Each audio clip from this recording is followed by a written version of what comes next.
We are counting down the days to the two biggest sporting events of the year, the WM Phoenix Open and football's biggest stage, the Super Bowl. We've got you covered on what you need to know.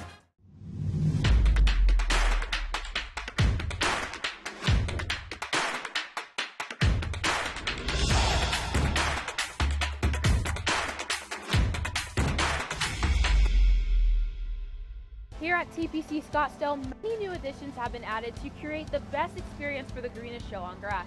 I'm here with Chairman Pat Williams to talk about everything that's been added. Chairman, how have you been doing today? I'm doing awesome, Ashley. We can't wait to share with the fans some new things we've got at the Open this year. Yeah, definitely. So let's start at 16. Let's get into it. All right.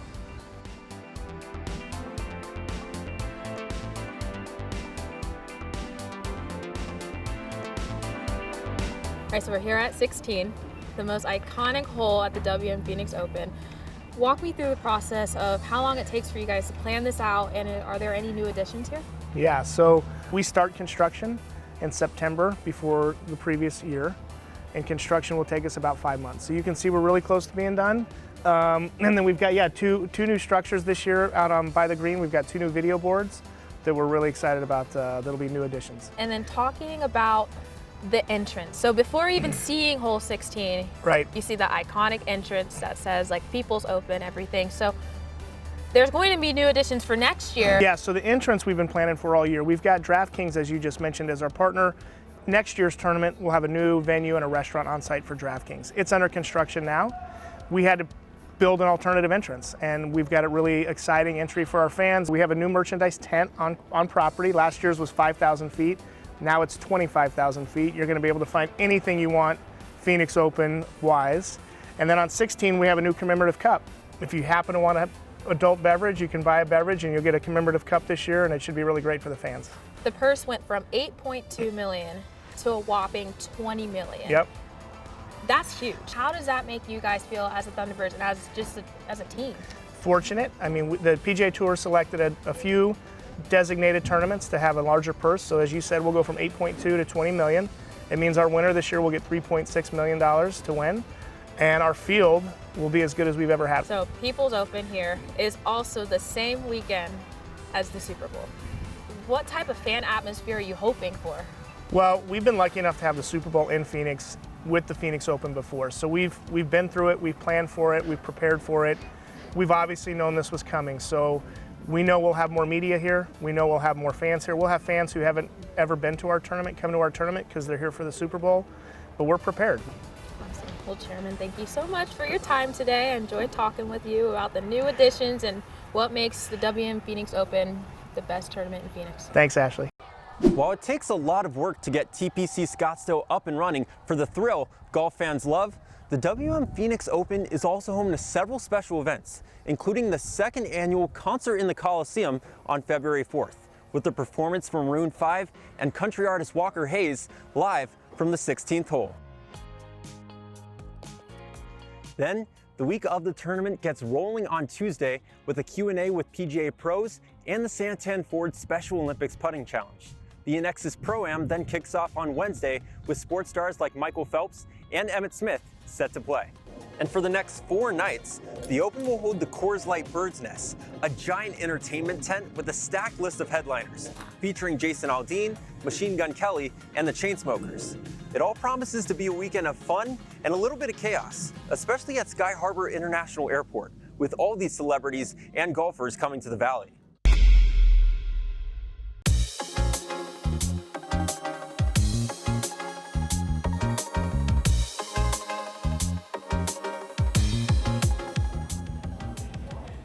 With around 180,000 people expected to fly out of Sky Harbor the day after the Super Bowl, we thought it'd be a good idea to give you a quick run around of Sky Harbor and its facilities. Let's start with the most important thing. How do you get out of here? Well, from trains to self-driving cars, Sky Harbor's got it all. When getting picked up from the airport, it's important to make sure what side you're on, north or south. We're on the south side. Just kidding. Sometimes when I would get rides from my friends, I would be on the south side, but they would be on the north side. That's why it's important to note that, because it takes forever for them to loop around. There are plenty of places to eat at Sky Harbor, but if you want to eat local, wait till you get past security. That'll be your last chance to get a taste of Phoenix.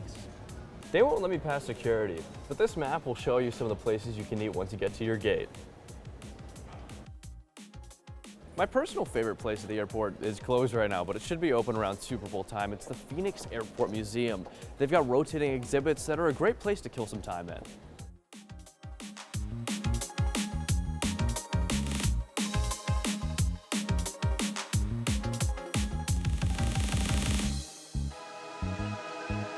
If you want to prepare before arrival and departure, a great resource is the airport's website. It's got all the things you need, from self-guided tours to a list of restaurants and all the art you can check out. Welcome to Sky Harbor. Enjoy the weekend. Ever wondered why the NFL uses Roman numerals for the Super Bowl?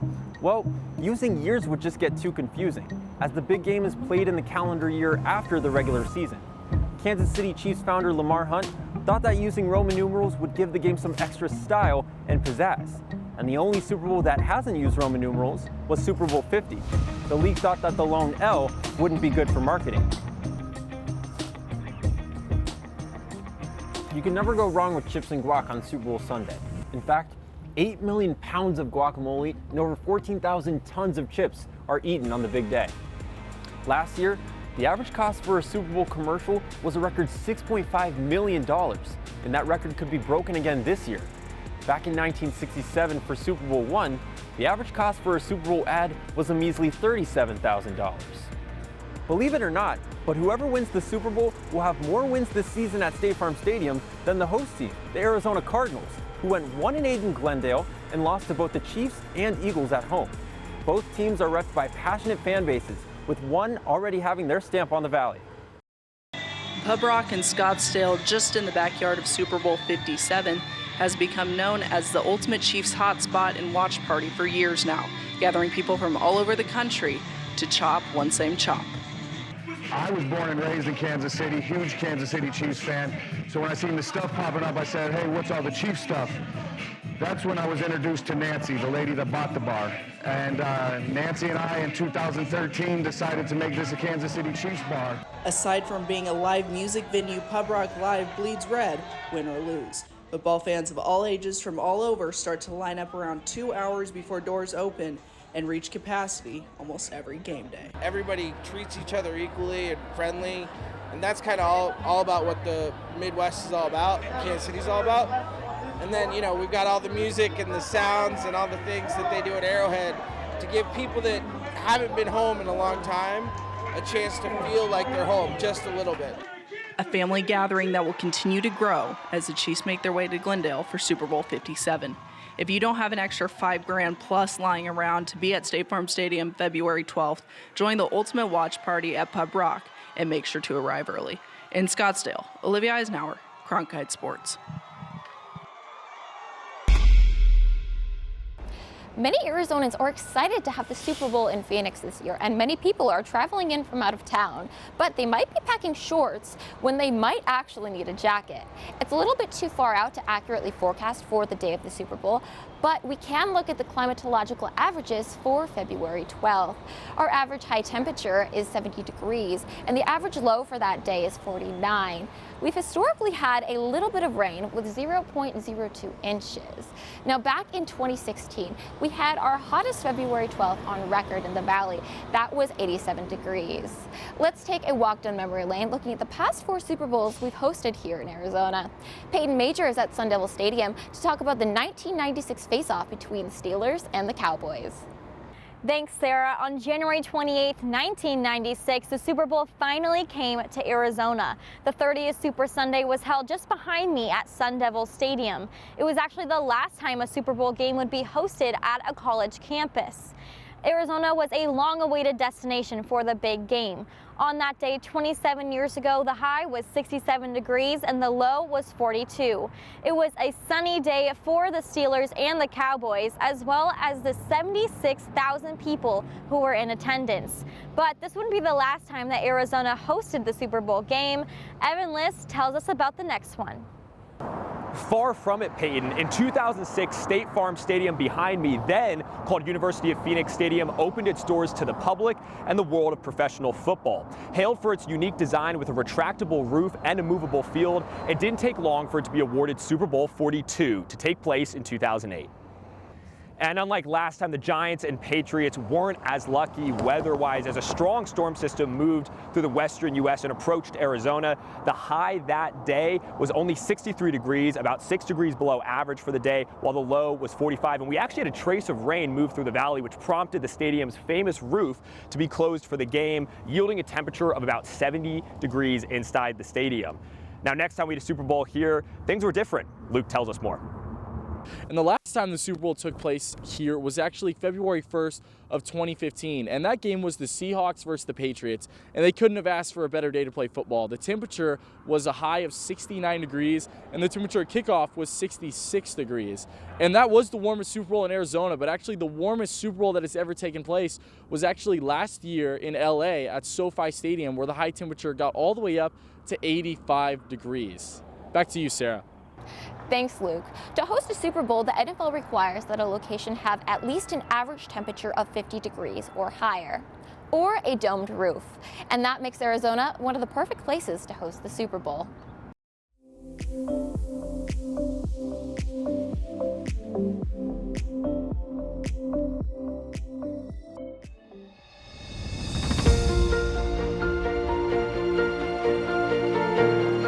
Hello, I'm Adrienne Farewell, General Manager of Arizona PBS. We've got so much going on here at the station. I'm Catherine Anaya. I'm Alberto Rios. I'm Chef Mark Tarbell. I'm Ted Simons. We want everyone to know that their Arizona connection starts right here at Arizona PBS. For over the past 60 years, Arizona PBS has told incredible stories of Arizona's distinctive people. We got to start being more vulnerable with each other. What I love most about being a Latina woman is the passion and drive that I feel. Beautiful landscapes and treasured history. We're doing something that benefits the community. Good evening and welcome to Horizonte. Welcome to Check Please Arizona. Welcome to the U.S. Senate debate. The recipient of the Emmy is Arizona PBS.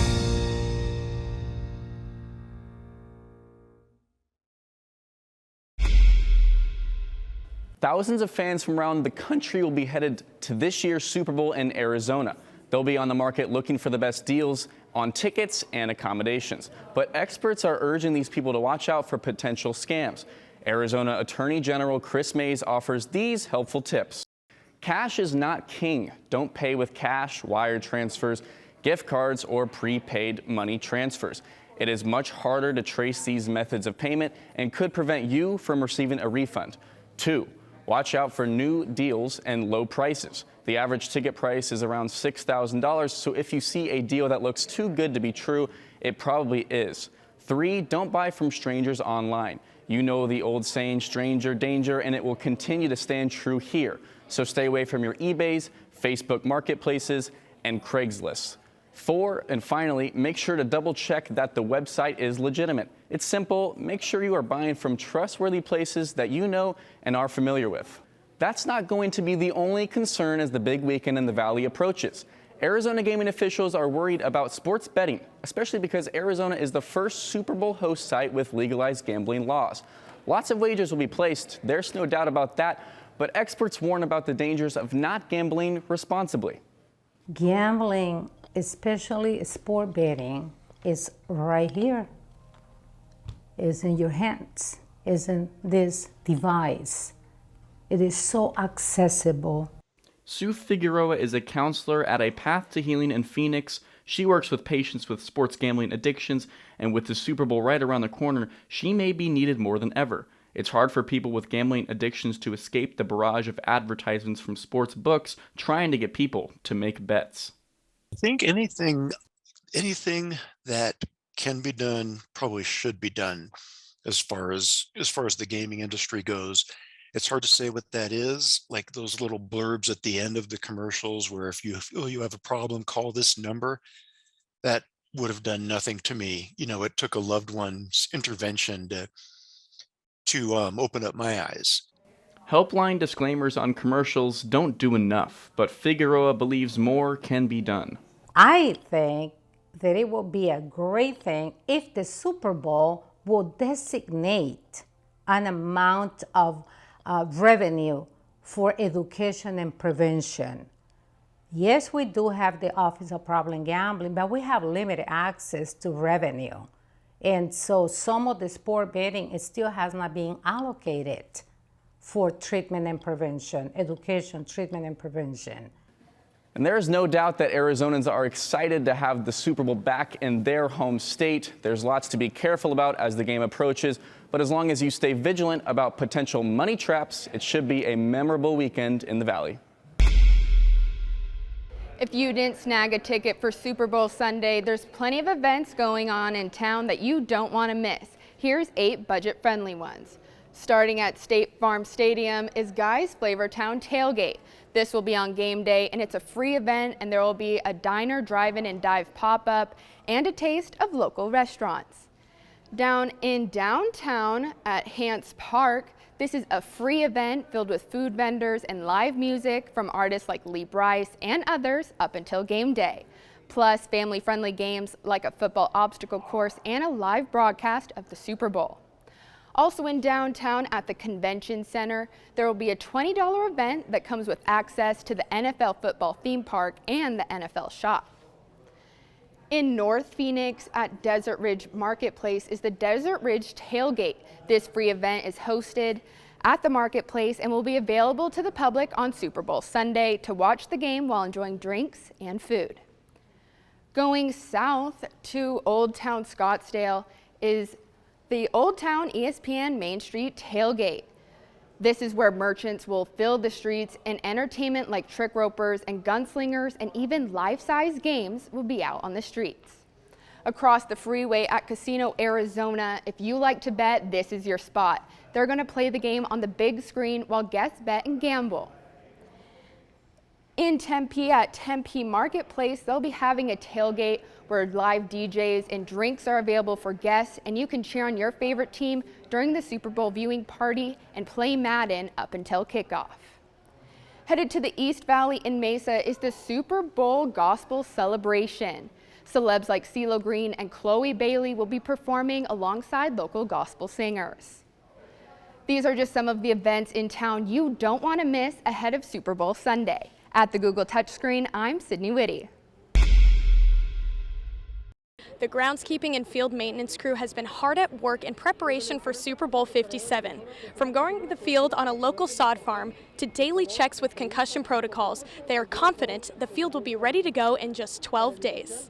That's part of what our job is, to make sure that this is a perfect surface, and that includes, following the concussion protocols. And we'll test this field every day once we start in with rehearsals. And we'll look at the conditions of this field, we'll look at the hardness of this field, we'll test it every single day with a Clegg meter and look at the hardness. And if there needs to be any adjustments, we'll do that. If we need to back off on anything, any kind of traffic or whatnot, we'll do that also, so that it's perfect come game day.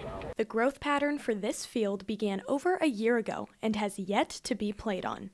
And while preparation standards remain the same throughout the year, there is a slightly higher standard for February 12th. There's a lot of eyes on it.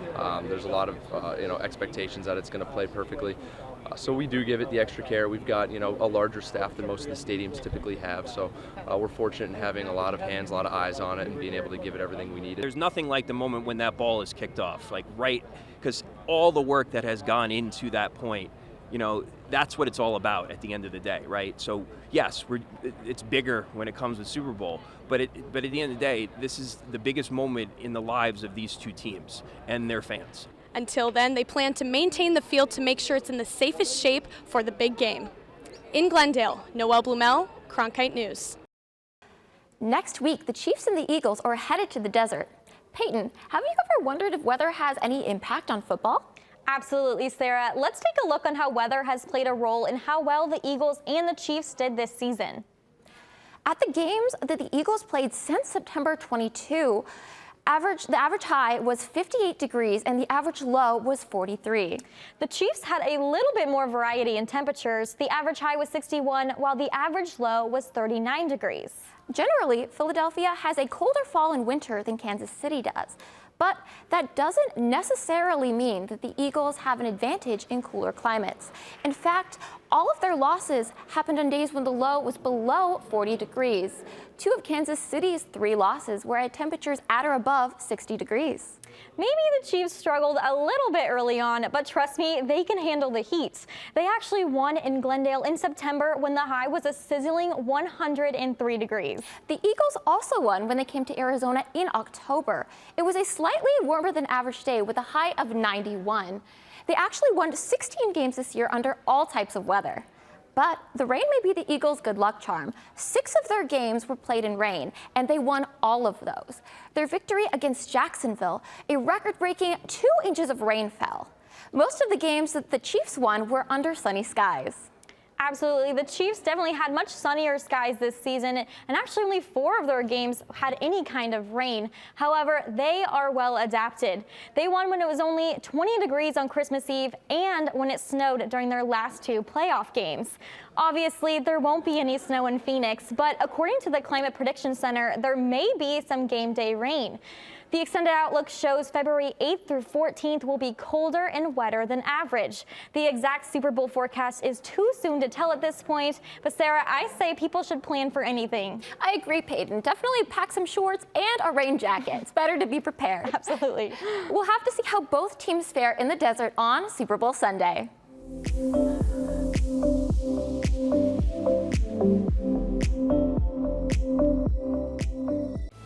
What you get from Washington Week that you will not get anywhere else are the best and the brightest reporters from different media companies, and they're able to have a real conversation. How do you think that so that people understand how power and politics impact their daily lives? Friday nights at 7 on Arizona PBS. 50 years of unbiased reporting. The speech that's the foundation for Democrats as they push for voting rights. The protesters have not yet been moved, basically having their run of the plate. Covering a broad range of stories. You've got less rain here now, too, right? And they're running out of water. What's it like on that stage? There's this magic. I'm Amna Nawaz. And I'm Jeff Bennett. Join us every weeknight on the PBS NewsHour.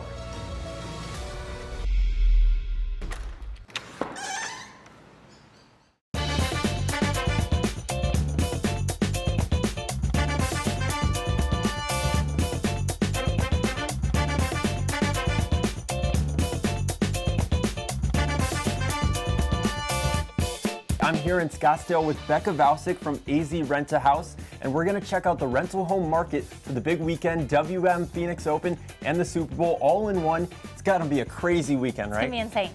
Well, let's just check out the Oasis, shall we? Yes, come this way.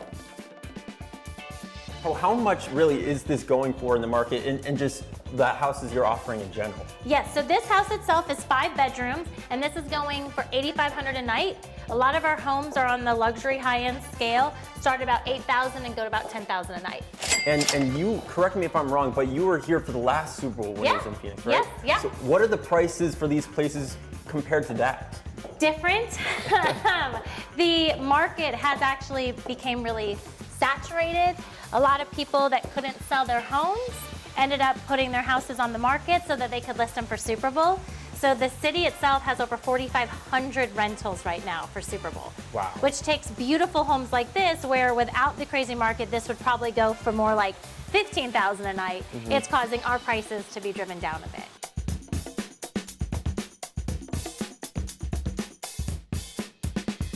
All right, so now we're getting the full experience, the roof deck. How about that, right? It's amazing. Yeah. You get full views, picturesque backyard amenities, full mountain views. You get city lights down there.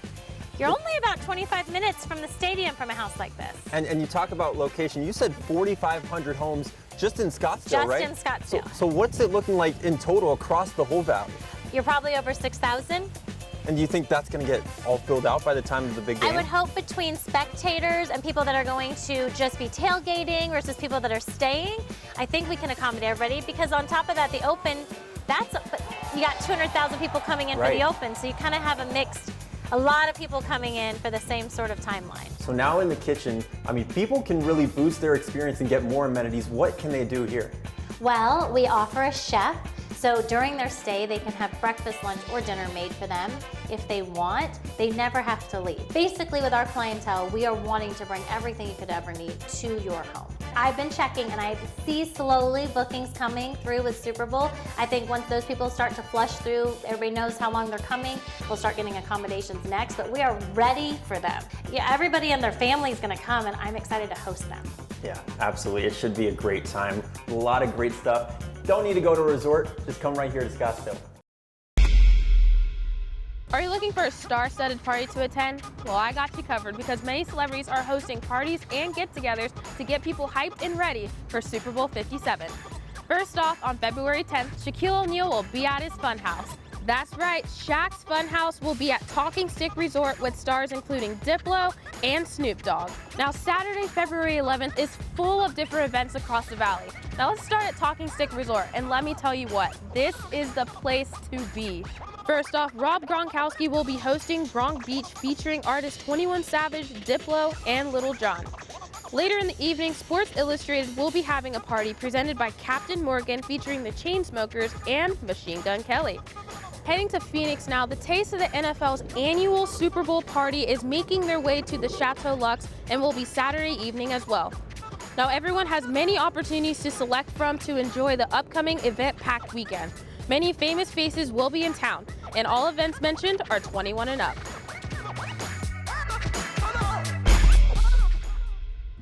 Whether you're a football fan, ready for everything that the Super Bowl brings, or a golf fan heading out to the People's Open, the Valley is where it's at in the coming week.